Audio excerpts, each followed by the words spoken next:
Hello and welcome to another College Basketball Weekly powered by the Full Court Network. Luke Taylor here, simply known as LT, with my guy Sammy D, simply known as Samuel J. Davidson. College basketball, every moment I think about it, we're getting closer and closer to the 2025-2026 Other people season. are like sleeping now, but like you got some energy about college basketball. Dude, we're going to have 3 episodes next week. Love it. Three. I love it. We don't sleep in May. No. Actually, you know me, I don't really sleep at all.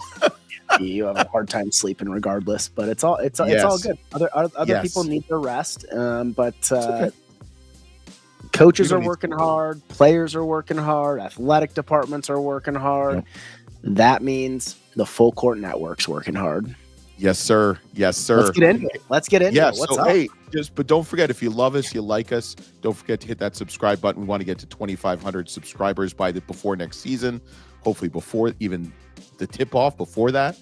Also, to subscribe, rate, and review on Apple Podcasts and Spotify, and check out our Substack account. It's all in the bottom, what have you. So, give me one team in your opinion that won the transfer portal. I think there's several teams we could go down this road, right? Well, I'm not going to give you one. You're going to give me a couple, but I'm going to give you the one that I just really like, fits the system, right? And that's Pat Kelsey in Louisville. Obviously, Pat Kelsey did an incredible job turning that program around this past season. But what he's done in the transfer portal, I don't think he just went out and grabbed guys just based on overall talent. He found guys that are incredible ball players that fit into his system. And that's what I love about what he did in the transfer portal. I mean, you can start with, he's going to have the top backcourt, for his downhill offensive system. You have Ryan Conwell, obviously we know well from Xavier and the Indiana State days. Yep. The way that Kelsey plays is very similar to Josh Schertz at Indiana when he was at Indiana State, right? Mm-hmm. And Ryan Conwell just loves that fast-paced downhill system. And then 6'4" guard Isaac McNeely, who I think is the best shooter in the transfer portal. Shot 42% of his three-point attempts the past 2 seasons. And then he's got 2 incredible point guard options, really young players, incoming sophomore Adrian Woolley put up 19 points per game from Kennesaw State his freshman campaign. Yep. And then he's got a 5-star recruit coming in, not really transfer portal, but high school recruit, Mikkel Brown Jr. from Orlando, turned down offers from Auburn and Ole Miss to come to Louisville. All 4 of those guys I just mentioned, who will all play the guard position next year, should get drafted in the first 2 rounds in the next year's NBA draft. This is going to be really fun to watch. Yep. I'm going to agree with you on that one, but I've actually got 2. A close second is St. John's, and I'll tell you why. Rick Pitino is embracing the transfer portal. And Rick Pitino is one of the GOATs. And the guy who I'm just so excited, he is New York through and through, is Ian Jackson, transferring from UNC. I think he's going to put up huge numbers. I mean, he's going to be in front of his home crowd. It's going to be electric. What I didn't like about UNC, they had too many guards, and I think he got lost a little bit. I love Dylan Mitchell from Cincinnati. Bryce Hopkins is just a ball player. The guy that could make him elite if he doesn't enter, that stays in the draft, is Jason Sannon from Arizona State. I mean, the guy's a ball player. They got some shooters, Sellers from Stanford, who was at USC for 2 years before that. Guys that can score the ball, they can shoot. But what I love is just the intensity of them. But in first, I'm going to go with Michigan. I am a huge fan of Yaxel Legenborg. He is a walking double-double, 6'9", played quite a few years at UAB. We got to see him in the flesh. We've talked about him on the College Basketball Weekly. I think he's a number 1 available transfer that was signed by Michigan, big time. But the other guy who I like, there's 2 other guys. Elliot Cadeau, point guard from UNC. The guy loves to dish the ball, averages just under 10 a game. I think he's going to flourish in Dusty May's system.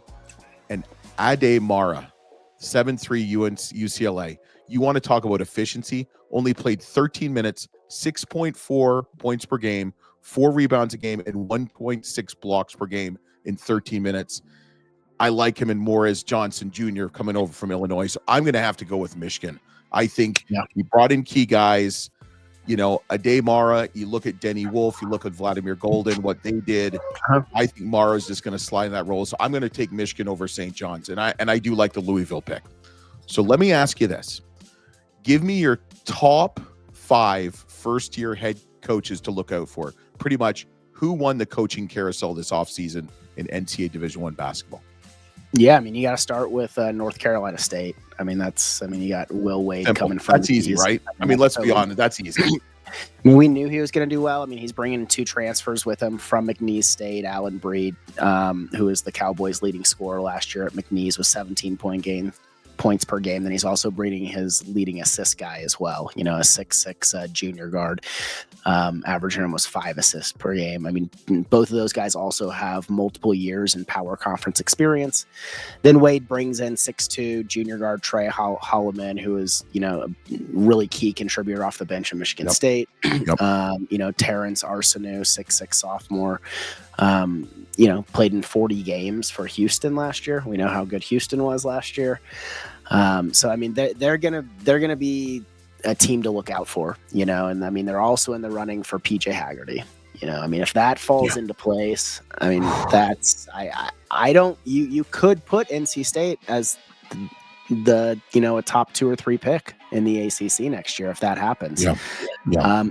Other programs that I'm really excited about for first year head coaches, Ali Farakmanesh at Colorado State. He's brought in 6 great players from the portal. Right now they have the number 1 ranked portal class in the Mountain West Conference, which says a lot for a first year head coach. I really like Ryan Odom at Virginia. It just feels like yes, it is the right fit, but I think he's going to be one of the coaches I have in a year or two that's really going to take that next step. And I think Ryan Odom's they're going to be good. Virginia's going to be much better. They're going to be much better. I think it's just one of the things where you're seeing what coaching staff he's putting together, the players he's bringing in. I mean, he's definitely building it for longer term success, right? Yep. I mean, I think but it's like when you see him in those, the orange and the white and the navy blue that the Cavaliers sport, I mean, it just seems like he was made for this coaching position, and a guy who fits in with that kind of Tony Bennett legacy that's been left there. West Virginia Mountaineers, everyone is very spoiled with DeVries, but having Ross Hodge come in, for West Virginia. I love the Ross Hodge as the new head coach at the Mountaineers. I think he just fits in so well with that blue collar mentality at West Virginia. You see what his predecessor from North Texas is doing, Coach McCaslin. I think we're going to see similar success from Coach Hodge in West Virginia. And then again, everybody thinks Xavier got snubbed when Sean Miller left, but they got a winner in Richard Pitino. Again, it's like there was very few positions around the country that I thought Richard Pitino was going to be a good fit for. Xavier was one of them. Basketball centric, Catholic, Big East. It just seems like this is really his time to shine in a good conference on a national level. Yep. The one I really like is I do like Indiana with Darren DeVries. I love Lamar Wilkerson from Sam Houston State. Already bringing in Tucker, former guest of the Full Court Network as his coach DeVries. I have a feeling Indiana is going to be a year 2 team, but the one team that I'm not going to be surprised if they do really well is Iowa. I think that's such a good fit. He's bringing in 4 players from Drake. They know the system, bringing in some other really key players.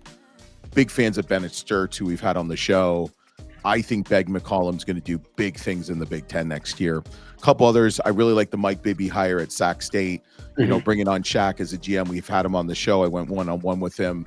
I'm really excited about that. He brought in Mikey Williams from USF. I think he's going to have a really program. Ryan Miller. I like the Ryan Miller. He's a Coach McDermott disciple out of Creighton Murray State. I think he's going to be really good. And then Brian Hodgson from USF, who we have on the show, this week, coming up this week, it looks like. I like the Ali Farakmanesh. Year 2 coaches, just quickly, I think Ja Lucas is going to do some damage in Miami, Florida. I mean, I think with their NIL and how he can recruit, Miami's going to be right there. Like he needs a year to rebuild. Yeah, I think year 2 is going to be a big one.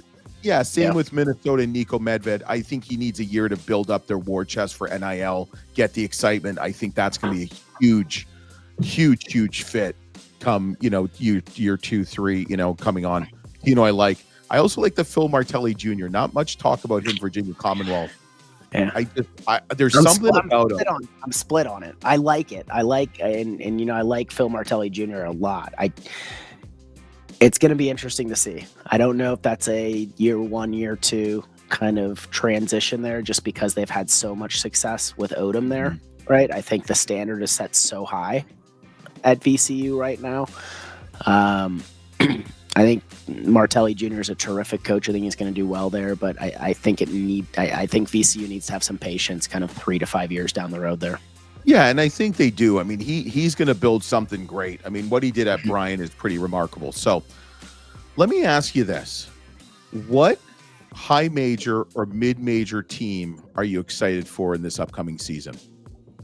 I'm going straight mid major here. I'm going to tell you, it's from the CAA conference. I'm pumped about UNC Wilmington. Really? Yeah. 38-year-old head coach, Coach Takeo Siddle. This will be been on the show. This will be his 6th season as the head coach of the Seahawks, while coming off of 4 consecutive 20-win seasons. They put up 27 wins this past season in a trip to the NCAA tournament after winning the CAA conference tournament. He has a taste of that tournament. You see what he's already done during this kind of off season, bringing in CJ Luster III, just a flat out scorer. He could compete for the CAA player of the year with the right opportunities. He averaged 27 points per game in the conference tournament for Stony Brook this past season. I mean, the guy can flat out play in big moments. Pat Wessler, 7-footer, played valuable minutes in the ACC last season. Madison Durr, who put up 13 points a game for Monmouth. Christian May, starter for a terrific Towson team.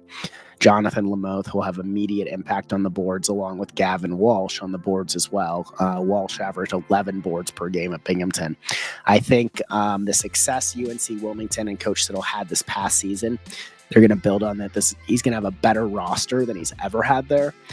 Look out for them early on in the season to come out on top and be one of those kind of top 2 or 3 mid-major programs that everybody's talking about. Yeah. So I've got a couple, because how I can't just pick one, though I'm married to one woman, obviously, for 20 plus years. And I have 3 kids who I love and adore. I'm going to go a conference. I'm really excited for the MAC conference. I'm going to tell you why. You have all these coaches returning. John Gross, extension in Akron. Travis Steele's little brother, extension at Miami, Ohio. Coach Senderhoff, extension, Kent State. You got Coach Todd at Toledo, Coach Bowles at OU, and then you have some others like Todd Simon, who's going to do a great job at Bowling Green. What I like about the MAC is there's a lot of returning players. The weird part is Javen Simmons, who I'm a big fan of, went from Toledo to OU. I think it's still weird that people transfer within conference, but it's so common. I really like Akron, and I really like what Kent State's done, and I really like what Toledo's done and OU. So I'm really excited for the MAC as a conference. The bottom has to get better, but I mean, the top is it's fun and it's competitive, and I'm really excited to see what Travis Steele does after almost winning the MAC championship. Sounds like you live in Ohio. I do, and I'm around it, and I enjoy the MAC. We got to get the MAC more visibility. Okay. The 2 teams I'm really excited about is Tennessee, and I'll tell you why. Rick Barnes is probably one of the best coaches, hands down, every year. He's not fancy. He's a God-fearing man. He's doesn't get in trouble. He's a good coach, and he just wins. Remember this name, Jacoby Gillespie. Okay, Jacoby Gillespie, coming in from Maryland. Guy's a stud.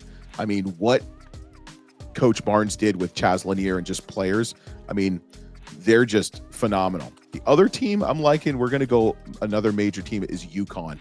They're bringing back Alex Caravan, Solo Ball, Terrace Reed Jr., Jalen Ross, Jalen Stewart, and he's bringing in Malachi Smith, who I saw in the flesh from Dayton, Silas Demery Jr. from Georgia, some key stud recruits, Jacob Furthy, Eric Reby, and Dalen Mullins. I think UConn is going to surprise a lot of people. And I think the Big East is going to be one of the best conferences in this season coming up. I agree with that. I think the Big East is just going to be a behemoth. It is every year, but it's just getting better top to bottom, right? So I like how you ask me just to pick one team and then you just rattle off like 9 or 10 teams. But you remember the weight differential gets kind of the preference and discussion is that how too. It works? Yeah, Okay. for now. I mean, pretty much. I mean, older, wiser, but you're getting thinner though. You look good. No, I'm not. No. You have. I have not. I look in the mirror every day and say I'm beautiful. I'm still big, but it's coming off. I'm working on big it. Big and beautiful. Big and beautiful. Right? Big and beautiful. I mean, I'm just. You know what? What else? I'll finish up on. You know, what movie I saw on a plane ride back was Glory Road, and that was like true, man. Texas Western, aka UTEP. I'm trying to look for an old Texas Western shooting jacket. Yes, that was one of the. I would have loved to interview. Some of the players and their coaching staff. 100%. But lots to talk about with college basketball. We got a couple great coaches shows coming up over the next week to 2 weeks. I love that coaches are excited to come on the show. Like they want to talk about like what's happening right now, and it's absolutely, May, you know, absolutely. Like how coaches who come on the show. May Madness. Yes, they have things to talk about, you know. And, well, I think there's a lot going on with the transfer portal. We have some really fun shows. We have Carlin Hartman, associate head coach from Florida, recent national champ. I hung out with him a little bit, asked him some questions. Great dude. He's coaching every team in America. You gonna make him cry again? You gonna make him cry again? I did. It was beautiful though. We had a nice moment. You touched his heart. I do. I touch a lot of people's heart. Hopefully I touch your heart. If I do, give us a 5-star review. Not creepy. Then we have, we got Brian Hodgson from USF. I'm really excited about that one. He's a really good coach. I think what UCF's going to do in the American Athletic Conference while he's there is going to be amazing. And then we're going to do this a little bit more this year, is have 2 coaches. And we've got Coach Smiley and Coach Sundance Wicks. And it's going to be electric. We're going to have 3 shows next week, so don't forget to subscribe so you can get them all, or just follow us. But Sammy, I think that's good. We'll be back on the Full Court Network, and thanks for listening. Thanks for watching the College Basketball Weekly. Don't forget to check out the Full Court Press, a college basketball coaches show. That show should be coming out Friday this week, and then we'll have 2 next week, Tuesday and Thursday, with College Basketball Weekly on Wednesday. So thanks for watching. Thanks for listening, and we'll be back next week on the College Basketball Weekly. Let's get it. UNC Wilmington. I like that. Right.